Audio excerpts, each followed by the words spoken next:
Hey, I'm Lynn Nottage, and we're sitting on the stoop where I grew up and also in front of the house that I still live in. And I'm here with my very good childhood friend, Jonathan Lethem, who grew up down the block on the corner. And this is my dear friend, Lynn Nottage, who I remember from before I remember. There's photo evidence that of her third birthday party. Is that what that is? Yeah, I think it's third or fourth. Third or fourth. And there I am dressed up in my little red jacket. Just being here is so elemental because Lynn's front, for whatever reason, it was the official meeting point for the kids. It was a ball field to us. We would play stoop ball, literally off the stoop, try to get the ball to cross the street. It was a home run if it got into the yard. You know, our parents opened the doors after school or on the weekends, and we didn't come in, literally, as they say, until the street lamps came on. And they didn't ask questions. They didn't know whether we were out front. They didn't know whether we were in Coney Island, which occasionally we were, or, you know, on 42nd Street going to see a movie. But we just had this kind of freedom, which I can't imagine today. It's such a different world. I track my children on their iPhones. And it was the neighborhood that I always described as the neighborhood between neighborhoods, that people... Crossroads. Crossroads. Absolutely. People who felt pushed out of other places came here, which is what made it so special. You know, next door, there was an old Native American man. Across the street was a Polynesian family. Across the street was Panamanian. One of the threads that I find that binds our work is the fact that we're both invested in telling multicultural stories, and I think it's very much affected by growing up where we did and how we did, is that we're interested in the way cultures collide and the ways in which cultures influence each other. And the lack of definition was the neighborhood's definition. It was that it belonged to everyone and no one. And no one, that's so true. And the other thing that I think a lot about this neighborhood is that it was really noisy. Yeah. Is that people lived outside.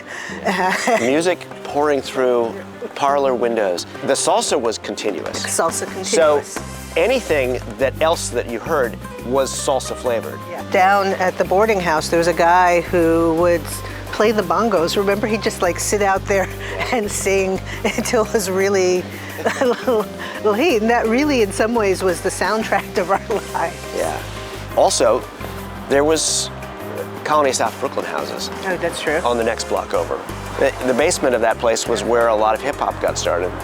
The DJs, some of the first Brooklyn DJs were just down the street. This was a neighborhood of rebels, that the people who were counterculture, people who were pushing back against cultural norms. I think about Jimmy Flowers. Do you remember Jimmy Flowers, who single-handedly wanted to lead the gay revolution? Yeah. And every Saturday and Sunday, he'd march in a circle around the block. There's also radical histories here. You know, Angela Davis, as a teenager, lived on this block.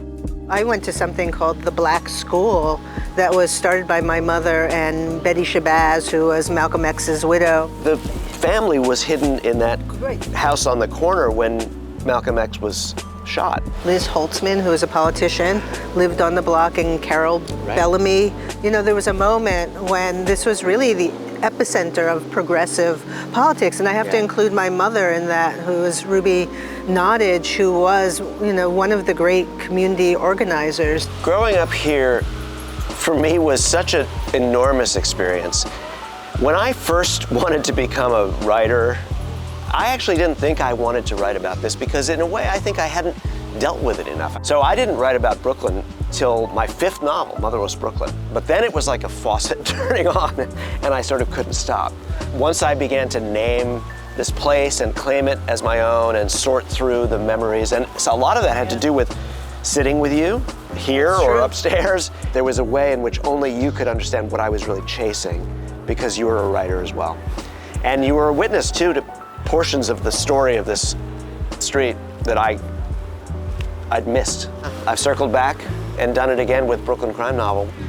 It's as much a book of oral history as it is a novel, because I had to collect so many different kinds of accounts. I feel like I still haven't unpacked how to tell the story of this neighborhood in my work. I still feel like I'm always walking around it and thinking about it, just because there were so many different sensations, and it's like, do I tell that story? Do I tell that story? I feel like, where do I begin? And so in not knowing where to begin, I'm absolutely paralyzed. But I suspect, Lynn, that you're doing it analogically, metaphorically. You do it anyway. Yes, I do. Because when I began writing about this place directly, then I looked at the earlier books and I thought, oh, those are versions of it too. Well, one of the things that I teach as a prompt is the architecture of where we grew up.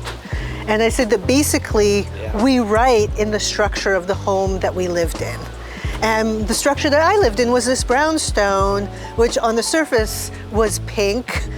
Inside it was kind of overstuffed with lots of art and was never quite finished, but had an integrity of its own. And I think that that's kind of what my work looks like.